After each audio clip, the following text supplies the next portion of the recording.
An Indian woman says she was detained, stripped of her warm clothes, denied a phone call, and interrogated by the FBI at the United States airport, with a male officer physically checking her. She narrates her ordeal. Entrepreneur Shruti Chaturvedi's post on X has gone viral quite naturally. She recounts what she calls a nightmare at the Anchorage Airport, Alaska. The founder of a PR firm, Chai Pani, Shruti says that she was held for 8 hours over what they claim was a suspicious power bank in her luggage. So here's what happened.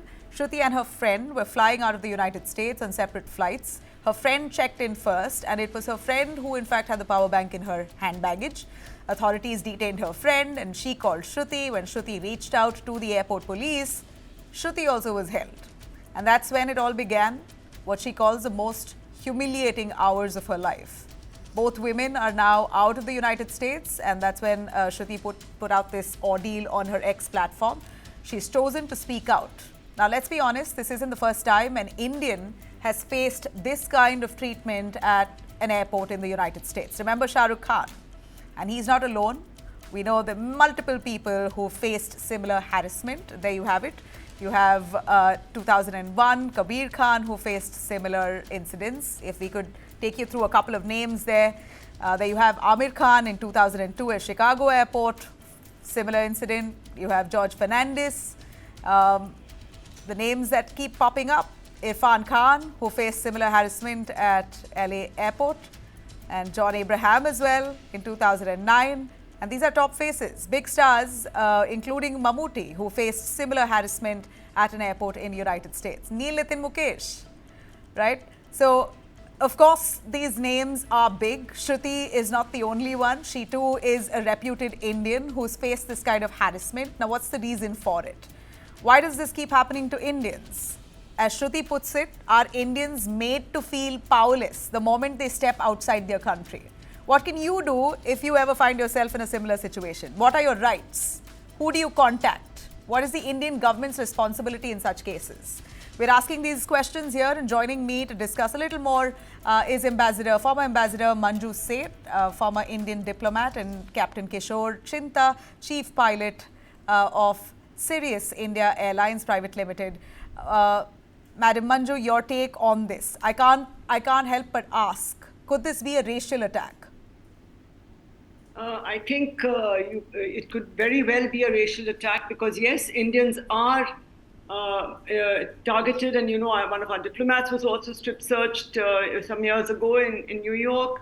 And, of course, all the people you have mentioned, they were detained at the airport. So I think there is an element of racial bias in the US against Indians, I think. And I've also faced it many years ago when I had gone. About 30 years ago, I was transiting only, and there also they were so rude, and they didn't, because I had a diplomatic passport, they didn't really do anything. But even with that, they were, so rude, and I don't know why. I think it's definitely a bias against Indians, and I think also the other, and especially now with President Trump's very, very strong, anti-immigration and anti-immigrant following, and his policies in that direction have also added, I think, to the overall narrative that the other has to be, the other has to be harassed, and the other has to be made to feel that they're not welcome in the country. I think that could be also part. It could also have played a part in this, and of course, I think it is a very much a bias against Indians. And we're looking at a number of instances, not just during the Trump regime, but even previously. Captain Kishore, we hear you may have been a witness to what has happened to Shruti. If you could narrate the ordeal, what did you see? Not a witness per se, but I was in the United States when this incident happened.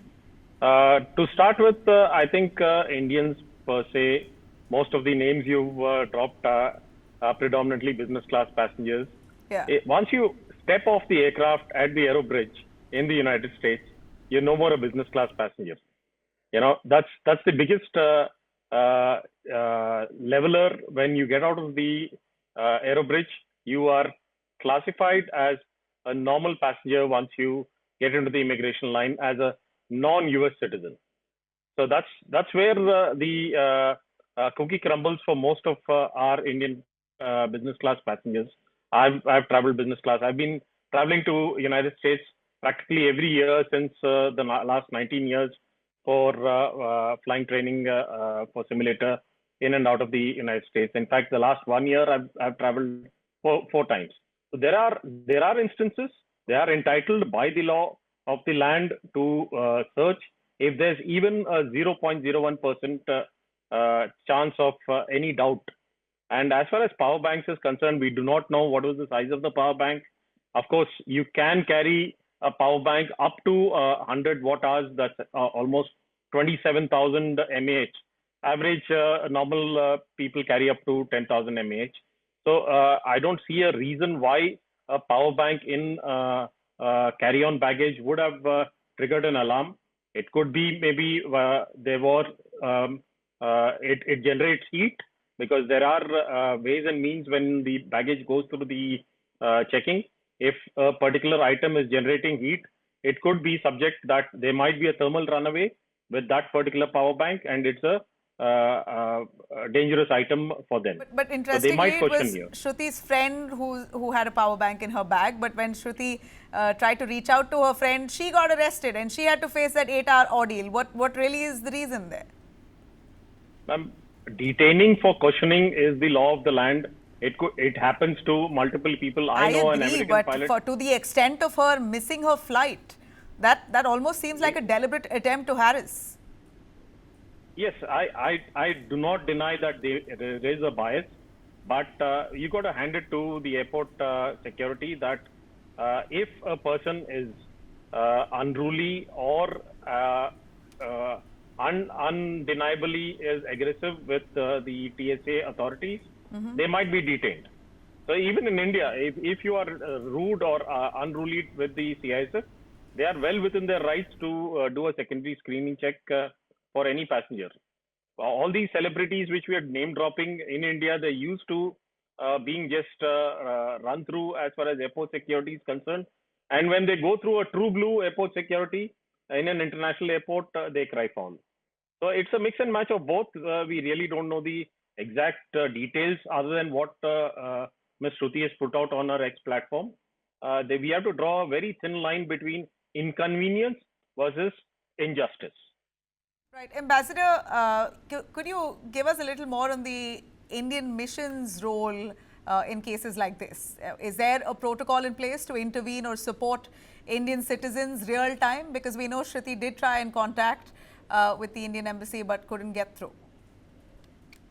Yes, we do have a system in place where if anyone reaches out to us, any Indian citizen reaches out to us, even Indian origin person reaches out to the embassies, and we have a round-the-clock phone in almost all our embassies and consulates where someone is there to answer. I am surprised that, but she didn't have her phone from what she has said. She wasn't allowed to make even one call. And, if she's allowed to make a call and if she has a number of the nearest consulate or nearest embassy or the nearest place where the embassy is available, embassy services are available, definitely we have a system in place 24/7 where the phone is answered and someone does reach out to the authorities to at least ensure a fair treatment. It should not be biased. But I think in this particular case, she was not even allowed to contact anyone. And I don't know, when she came out of the airport and into I don't know which other city in the US, if she did try to reach out, I'm surprised that nobody answered, because usually we have a system where somebody or the other does answer the phone 24/7, and we do help out when it's possible. But if it's something, if it's some security related issue, then it's not. Our intervention is normally not heard. Because they say this is security related, please don't tell us to, compromise on security. Understood. But, I'd just like to ask a plain question, Captain. And finally, in your experience of flying all these years, do you see other nationalities, people from different countries, especially Western countries, being treated in a similar way at US airports? Or do you feel this is a bias more to do with? They're totally unbiased when it comes to any form of doubt which arises, especially post 9/11. I have traveled post 9/11 plenty of times.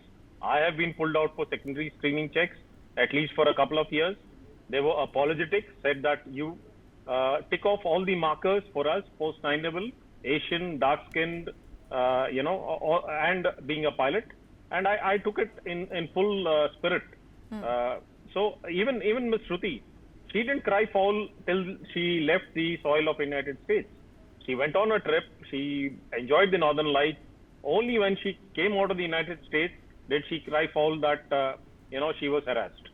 So that leaves me with taking the case with a pinch of salt. We do not know the full details. If there was substance to the report, she is well within her rights to file a harassment report, either with the Indian consulate or after coming back with the Ministry of External Affairs.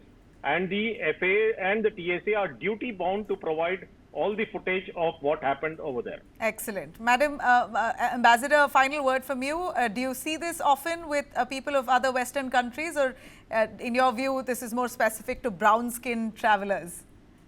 Yes, in the US and other Western countries, yes, it is more towards non-fair skin, should I say, and towards bias towards Asians, Indians.